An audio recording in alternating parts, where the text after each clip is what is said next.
നാണക്കേടായിപ്പോയി. ഞാൻ പ്രസിഡന്റ് ആയിരിക്കുന്ന ഒരു കോളനിയിൽ ഇത്തരം ആൾക്കാർ താമസിക്കുന്നു അറിഞ്ഞാൽ മറ്റുള്ളവരെന്ത് വിചാരിക്കും? മറ്റുള്ളവരുടെ കാര്യം പോട്ടെ സൊലു. പ്രസിഡന്റിന്റെ ഭർത്താവ് എന്നുള്ള നിലയ്ക്ക് ഞാൻ ഇനി അങ്ങനെ മനുഷ്യരുടെ മുഖത്ത് നോക്കും? അവളെ കണ്ടപ്പോഴേ ജിജി ഡാനിയൽ എന്നോട് പറഞ്ഞതാ സൂക്ഷിക്കണമെന്ന്. എന്റെ മനസ്സിൽ കളങ്കം ഇല്ലാത്തോണ്ട് ഞാനത് തീരെ വിശ്വസിച്ചില്ല.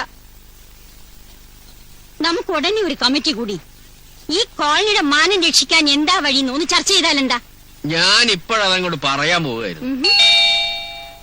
തങ്കു, ആരാ നോക്കൂ.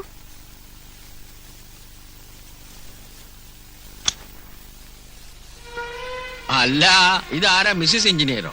സുലു, ദേ എഞ്ചിനീയറുടെ ഭാര്യ വന്നേക്കണു. യെസ്, എന്താ വേണ്ടത്? ചേച്ചി വിചാരിച്ചാൽ എന്തെങ്കിലും ചെയ്യാൻ പറ്റൂ. സുഖേഷിനെ എങ്ങനെയെങ്കിലും സ്റ്റേഷനിൽ നിന്ന് ഇറക്കണം.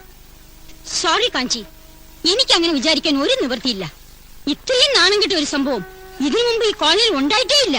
സുഖേഷിന് അങ്ങനെ ഒന്നും ചെയ്തിട്ടില്ല. പിന്നെ പോലീസുകാർ വന്ന് പിടിച്ചോണ്ടോയത് അയാളുടെ ഫോട്ടോ എടുത്ത് വെക്കാനാ? അത് വേറെ ആരോ. നോ, കുട്ടിയെ ഇനി വിശ്വസിക്കാൻ പറ്റില്ല. ഇതുവരെ പറഞ്ഞത് മുഴുവനും കള്ളായിരുന്നല്ലോ.